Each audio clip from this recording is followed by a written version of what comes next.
My mom once told me life would be better without me, so I decided to let her prove it. By Thursday, bills went unpaid. My sister was crying, and Child Protective Services showed up at our door. "You're always making everything about you," Mom said, while sliding a digital agreement across the iPad I'd bought her. "This limits you to being just their sister. No more pretending to be their mother. Sign it." My siblings, 15 and 17, stood behind her, staring silently. "Clara, you're not that important. Nobody asked you to do this." The irony was obvious. My childhood ended at 10 because I became the mother they needed, while our actual mom focused on her boyfriends. Last week, she even asked me when my sister Elena would become a woman. Elena got her period 3 years ago. I smiled and signed, looking each of them in the eye, all of them brimming with entitlement. "Why didn't you just say it? If you want me to only be a sister, then that's exactly what you'll get." They smiled like they'd won. The next morning, Mom celebrated her victory. "Everything's already better," she bragged to her new partner on speakerphone. "Should have put my foot down years ago."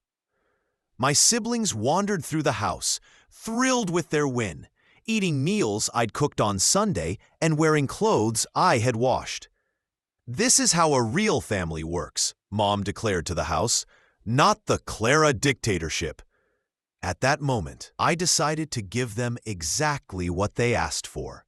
On Monday, I treated myself to my first Starbucks breakfast and tried out the new ice roller trend.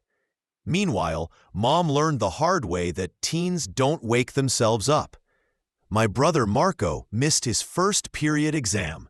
Elena showed up at school wearing yesterday's clothes, hair tangled, and no money for breakfast. Mom was written up at work for being 2 hours late because she didn't realize the morning routine even existed. By Thursday, the house was telling its own story. I came home to find my brother wearing his PE uniform to regular classes because everything else smelled like sweat. Mom was on the phone, begging the utility company for an extension. She didn't know bills had due dates. "Hey, Clara," my brother said casually, "could you grab me some deodorant while you're out?" "Sorry, that sounds like more than a sibling duty," I replied. "Come on, don't be petty." I opened the agreement on my phone. It says, "Sibling duties only. Shopping for you sounds like parenting." He walked off, muttering about me being emotional. The smell followed him for another week. Elena had her orchestra performance on Saturday. I watched from the audience as she walked on stage in a wrinkled, stained dress I would normally have dry cleaned. Parents whispered, kids pointed. When her teacher later asked Mom about the dress code issue, I spoke up clearly. "Oh, we had a family restructuring," I said pleasantly. "I was overstepping by handling her concert clothes, so now Mom is in charge for the first time. Isn't that right, Mom?" Mom's face went pale as parents turned to look. "She made me sign an agreement," I explained to the teacher. "I'm not allowed to fill in as their mother anymore. Just a sister. No more Clara dictatorship." The teacher's expression shifted from confusion to concern. Elena fled to the bathroom crying as Mom stood frozen under everyone's gaze. By Wednesday, my phone rang. It was Mrs. Schneider, the school guidance counselor. "Clara, I'm calling about concerns regarding your siblings. Multiple teachers have reported issues. I have no authority over them," I said. "They've made that clear. But you've always—" They set their boundaries. My job is to respect them. 20 minutes later, Mom burst into my room, tears streaming down her face. "Please. Clara, CPS is coming. If they see the house like this—" "Like what? The dishes, the laundry, the empty fridge, your brother's grades?" "Wow, sounds like a lot of mothering work. Good thing you're here to handle it. I'm begging you, just this once help me clean." The doorbell rang. We both froze. "Hello, Mrs. Laurent. the woman said. Child Protective Services. We've received multiple concerning reports. Mom glanced at me, terrified. I smiled softly. The social worker stepped inside, taking in the mess. Dishes with mold, overflowing garbage. Marco still in the same PE clothes from Monday. She began photographing everything. Pizza boxes, filthy laundry piles, an empty fridge except for a rotting container. Mom tried to explain. This is just a bad week. We're usually more organized. The social worker wasn't convinced. We've received several reports from your children's school in the last 2 weeks about ongoing concerns. Your son's been wearing the same clothes. Your daughter showed up to her recital in inappropriate attire. Both have complained of hunger. Mom opened and closed her mouth like a fish. I need to speak with each child separately, the worker said, gesturing to the dining table where I'd been doing schoolwork. Mom tried to follow, but was stopped. Privately, Mrs. Laurent. We sat down. She gave me a warm look. Clara, I understand there's been changes in your household recently. I pulled out my phone and showed her the agreement saved in my photos. Her brow furrowed as she read. She made you sign this? I agreed, I said. She told me I was making everything about myself and should only focus on sibling chores. What exactly were you doing before this? She asked. I took a breath. Everything. Be specific. I listed it all. Waking them up at 6:30, making breakfast, packing lunches, washing clothes, helping with homework. Cooking dinner, paying bills online because mom doesn't use a computer.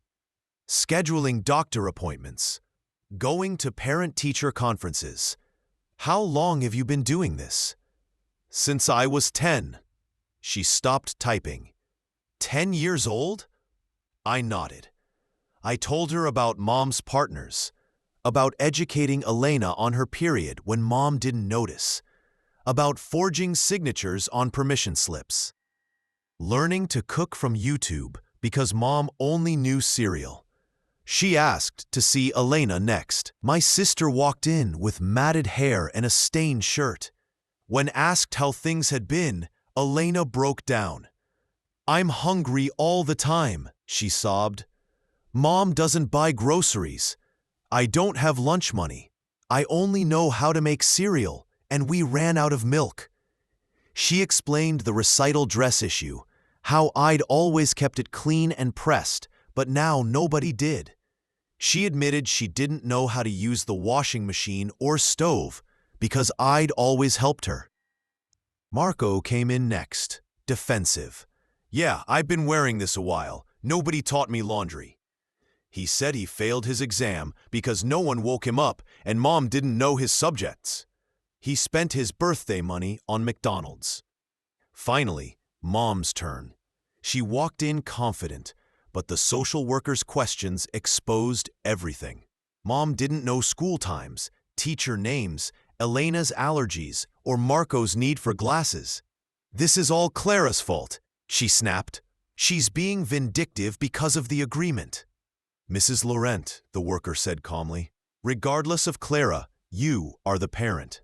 The social worker asked mom for basic information, grade levels, shoe sizes, last dental appointments.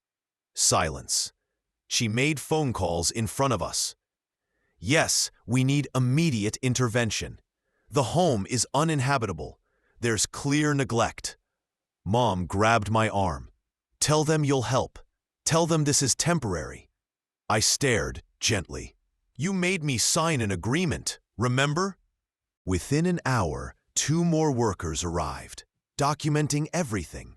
The black mold in the bathroom, empty fridge, trash overflow. They even found Elena's bloody underwear from when she didn't know how to handle her period. She cried again, saying she couldn't cope without me. The case supervisor, an older woman with gray hair, arrived. After reviewing the notes, she turned to mom. Based on what we found, were placing both minor children in emergency protective custody. Mom dropped to her knees. "Please, no, I just need more time." "Ma'am," the supervisor said firmly, "your children are living in unsafe conditions without adequate care." Mom sobbed loudly, grabbing the supervisor's pants. Workers packed small suitcases for my siblings. Elena screamed. Marco froze, then turned angry and scared. Mom lunged at me, claws digging into my arm. "Please, Clara, tell them you'll fix this. Take care of everything like you always do." I carefully removed her fingers. "You made me sign an agreement." She shook me, yelling, but the supervisor intervened. "Clara," the worker said, "since you're over 18, you're not required to come with us. Do you have somewhere safe to stay?" I nodded. "I'm moving in with my friend Sophie." She looked relieved and gave me her card. Workers led Elena and Marco to the door. Elena turned, screaming, "You wanted this! You did this on purpose!" Marco just stared, realizing his actions had consequences. They were placed in a black SUV. Mom ran after it, pleading. The supervisor blocked her. I watched from the window as the car drove away. Mom stood in the driveway for 20 minutes, staring at the empty space. I packed my own bag. Sophie's mother picked me up an hour later, asking no questions when she saw my puffy eyes. That night, my phone buzzed non-stop. Mom called 17 times, left 8 voicemails, 3 angry, 2 pleading, 3 alternating between blaming and apologizing. I turned it off. In the morning, while Sophie's mom was making pancakes, there was a pounding at the door. Mom stood there, hair wild, makeup smeared. "I know she's here." She pushed past Sophie's father into the kitchen. "You're coming home right now," she said. "We're fixing this." Sophie's father stepped between us and told her it was time to leave. My mom began shouting, insisting I was her daughter and that she had the right to take me home. Sophie's mother remained calm, picked up the phone, and said she would call the police if Mom didn't leave immediately. Mom shot me one last angry look before storming out. She slammed the door so hard that a picture fell from the wall. 2 days later, Mrs. Schneider from school called me. "Clara, I heard what happened and wanted to make sure you're okay," she said in a warm, concerned tone. She told me she was proud of me for standing up for myself and mentioned that the school offered counseling services if I ever needed support. She also said that several teachers had been worried about my siblings for weeks and were relieved someone had finally stepped in. 3 days after that, I received an official notice for a family court hearing to determine temporary custody. That morning, I printed copies of the signed agreement, screenshots of Mom's recent texts, and pictures showing how the house had fallen apart. I organized everything neatly in a folder and dressed appropriately for court. The courthouse was downtown, inside an old building that smelled of floor wax and old paper. I arrived early and sat outside the courtroom, watching other families come and go. Mom showed up 15 minutes late, wearing the same wrinkled shirt from 3 days earlier. Her hair was greasy, pulled back in a messy ponytail, and dark circles hung under her eyes. She kept checking her phone constantly, as if waiting for someone to call. I realized her boyfriend had likely left once things got serious. She was completely alone. When the bailiff called our case, we entered. The judge was an older woman with gray hair and glasses hanging from a chain around her neck.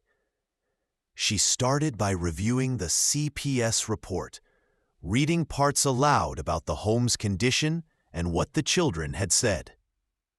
Then she questioned Mom about her parenting. Mom began confidently, saying she had been overwhelmed but wanted to improve. However, When the judge asked about Elena's medical needs, Mom froze. She couldn't even recall the name of her allergy medication. The judge then asked about Marco's learning plan, which the school had sent multiple times. Mom looked confused. She didn't even know such a plan existed. The judge stared at her silently for several seconds before instructing the bailiff to bring Elena and Marco into her chambers. They looked startled, but followed her through the heavy wooden door behind the bench. Mom kept wringing her hands and glancing at me helplessly, as if I could fix things for her. 20 long minutes passed, the only sound being the courthouse clock. When the door finally opened, Elena came out first, her eyes red, refusing to meet my gaze. Marco followed, pale and shaken, like he had just learned something painful. They sat down quietly as the judge spent several more minutes writing notes. Then she spoke. Based on the home inspection, the children's statements, and Mom's lack of basic parenting skills, both children would remain in foster care. Mom would have to complete a 12-week parenting class, attend individual therapy, and pass monthly home inspections before custody could be reconsidered. Mom burst into loud sobs, forcing the bailiff to ask her to calm down. Her phone rang in the middle of the judge explaining visitation terms. She fumbled to silence it, but I saw her work number flash on the screen. The phone rang again moments later. The judge told her she could step outside if it was urgent. Mom took the call in the hallway, but we could still hear everything. Her employer told her she was being terminated for missing too many days. She tried to explain about the court case, but they reminded her she'd already used all her leave. When she returned, she looked completely defeated. The judge ended the session by scheduling another hearing in 3 months and dismissing everyone. As I left the courtroom, someone called my name. A woman with gray-streaked hair and a nose just like Mom's approached me. It was my aunt, Mom's sister, whom I hadn't seen since I was 10. She said she'd heard about everything through a cousin and wanted to see if things were really that bad. She admitted she hadn't realized how bad it had gotten and apologized for not checking in. She offered me a spare room at her house, but I explained that after 9 years of raising my siblings, I needed to focus on my own life. She nodded in understanding, handed me her number, and told me to call if I ever changed my mind.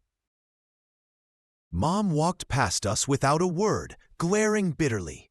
A week later, at work in the bookstore, a coworker mentioned seeing Marco at the grocery store with an older couple. She said he looked upset and was arguing with them. Later, one of Marco's friends texted me, saying the siblings had been placed in separate foster homes across town. Marco was struggling with the strict routines, early bedtimes, chores, and having to ask for permission for everything. His friend said Marco kept complaining that when I was in charge, I never made a big deal out of small things. 2 days after that, I got an email from Elena's orchestra teacher. She said Elena had to quit the program because her foster home was 45 minutes away. The teacher was heartbroken to lose such a talented student and asked if anything could be done. I explained that I was no longer her guardian and that CPS should be contacted instead. The teacher understood, but said it was unfortunate because Elena had great potential. That weekend, Mom called me in tears after finishing her first parenting class. She said she couldn't believe how little she actually knew. The class had spent 2 hours just on basic child development, and she admitted she had no idea what was normal for a 15 or 17-year-old. She said the instructor asked everyone to describe their morning routine with their children, and she was the only one who didn't have one. She begged me to help her understand the course material, but I told her that would defeat the purpose of the lessons. She hung up on me. For the first time since I was 9, I began focusing on my own life.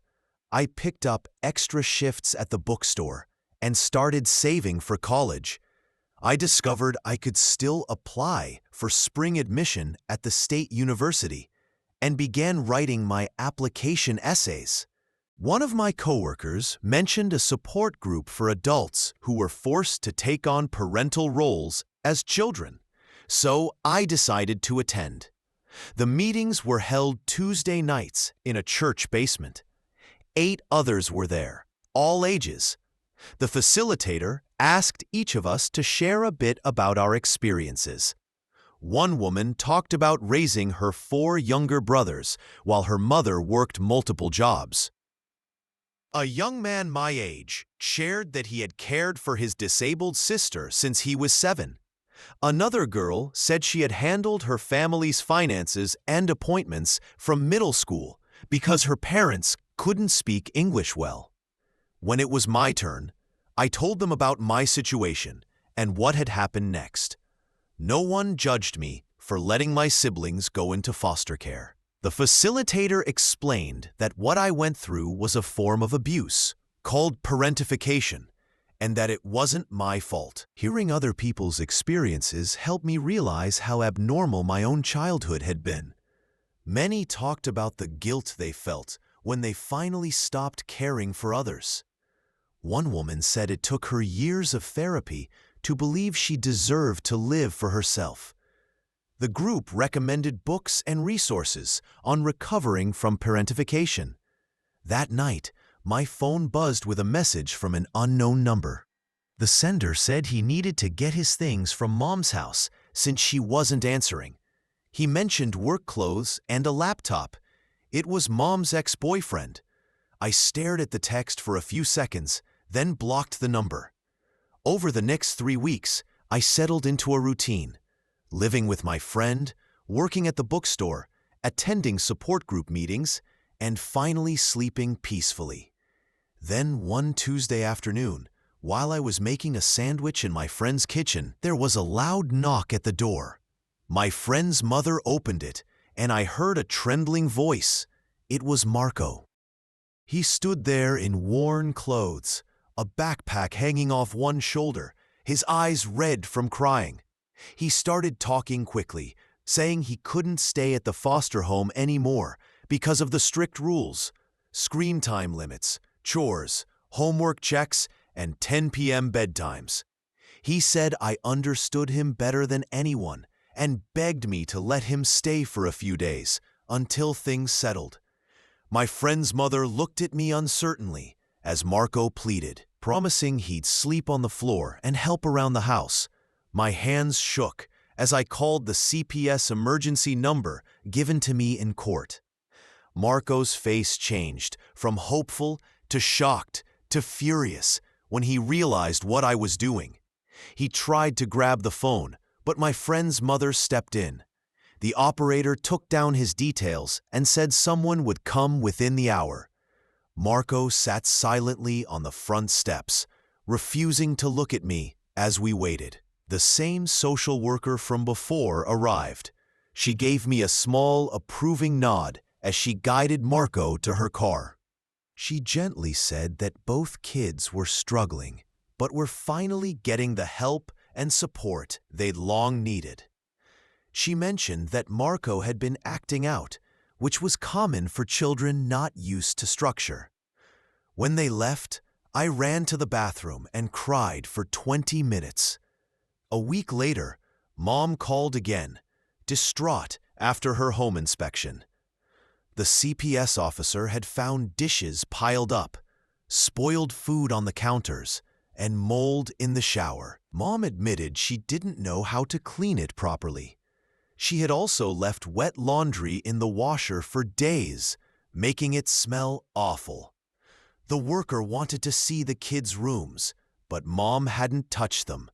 Beds were unmade, and clothes were still scattered everywhere. Because of this, the judge extended the foster placements for another 3 months. Mom sobbed, saying it wasn't fair, that she was trying her best, and no one had ever taught her how to do better. The following Saturday, while grocery shopping, I nearly ran into 2 of Mom's book club friends. They looked at me with disgust and started talking loudly about how I had destroyed my family and sent my siblings to foster care out of spite.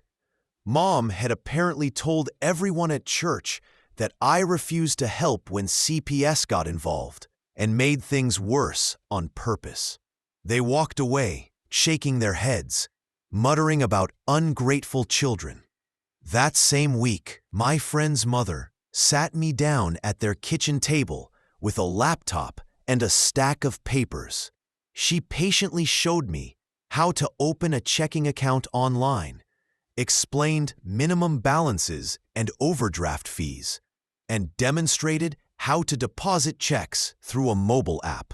She helped me complete the FAFSA form for college financial aid, something I had never even heard of since my mother had never mentioned it. She taught me how to build credit using a secured card and suggested websites for finding apartments and understanding lease agreements. She even made me practice writing checks and balancing a checkbook, saying that although few people still used them, it was important to know how.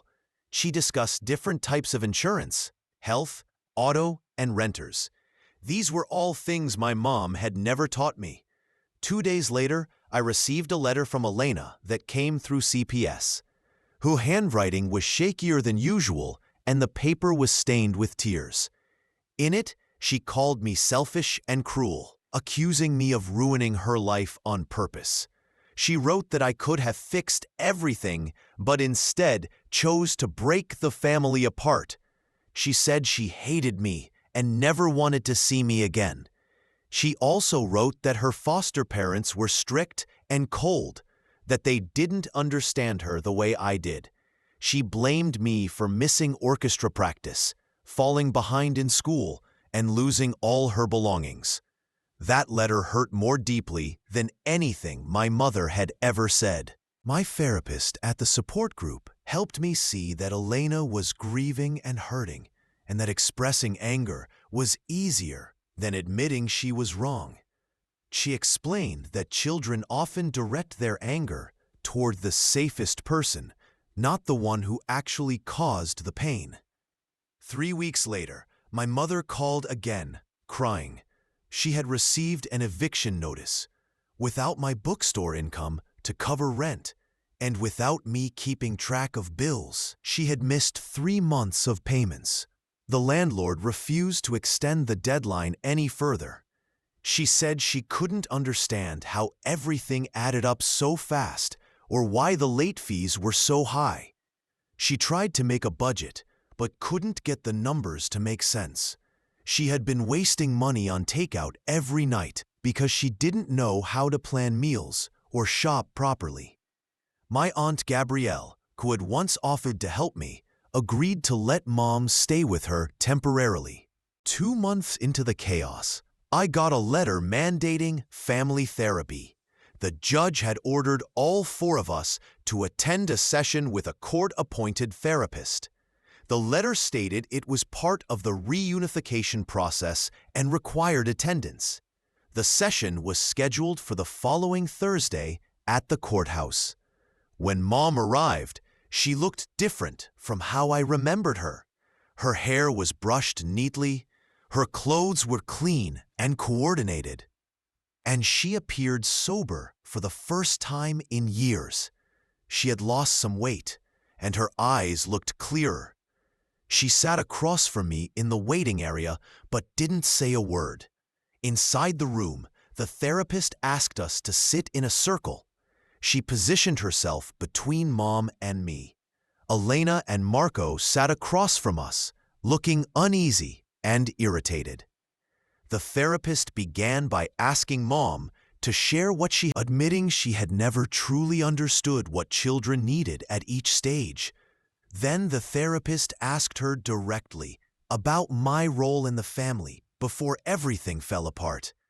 Mom went silent, staring at her hands for a long time before looking up at me with tears streaming down her face. Then, she said the words I had waited 9 years to hear. She admitted she had made me the parent, stolen my childhood, and been selfish, neglectful, and wrong. She said she now recognized that what she did to me was abuse, even if she hadn't physically hurt me. The parenting seminars, she explained, made her realize the extent of the harm she had caused. It was the first time she had ever truly taken responsibility for anything. But as I listened, all I felt was emptiness, because it was far too late for an apology to undo the damage. When the therapist asked Elena how she felt, her face crumpled as she began to cry, staring at me with a mix of pain and anger that made my chest tighten. Through tears, she said she missed me terribly, but also resented me for letting everything fall apart. She asked why I couldn't just fix things like I always did. The therapist gently explained that Elena's anger toward me was actually meant for our mother, but it felt safer to direct it at me. She told Elena that I, too, had been a child, and that it was never my responsibility to hold the family together. Elena cried harder, gasping between sobs, while the therapist waited patiently before turning to Marco. Marco sat there, picking at a hole in his jeans, refusing to look up. The therapist had to ask him 3 times before he mumbled that he knew what had been done to me was wrong. He admitted he understood I was raising the children while Mom did nothing, but didn't want to give up having someone take care of him. He looked at me briefly and apologized, though it was clear from his tone that he mostly missed his easy life. The therapist took notes for what felt like forever before finally speaking. She suggested that each of us continue with individual therapy before trying to function as a family again. She said Mom needed to prove she could parent, while I needed time to discover who I was without carrying everyone else's weight. Mom nodded, saying she'd do anything to bring the kids home. I made it clear that I would not return. 2 weeks later, I came home from work to find a large envelope from a public university. My hands shook as I opened it and read that I'd been accepted with a full scholarship, awarded for my grades and the essay I'd written about my life. I sat on my friend's bed, staring at the letter, stunned that I could finally start over. My friend's mother found me crying and hugged me as I showed her the letter. She helped me complete housing forms and took me to campus orientation. The scholarship covered tuition, books, and meals, meaning I could focus on school without working multiple jobs. Meanwhile, Mom continued attending parenting classes at the community center twice a week. She called once to tell me she passed her first test on child development. She sounded proud, knowing simple things like how to wash laundry properly or check if meat was cooked through. 6 weeks after the kids entered foster care, she passed her second home inspection at my Aunt Gabrielle's house. The judge reviewed her progress reports and allowed supervised visits with Elena and Marco starting the following Saturday.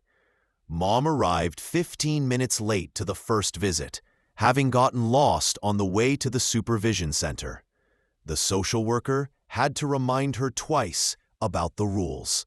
No discussing the case or making promises about when the kids could come home. Elena spent most of the visit showing Mom her math homework, while Marco silently played on his phone. The second visit went smoother, since Mom brought snacks, though she forgot Elena was allergic to peanuts and made peanut butter sandwiches. By the third visit, she was on time with safe snacks, but couldn't help Marco with his history project because she didn't know enough about the Civil War. After 2 months of supervised visits, the judge ruled that weekend visits could begin.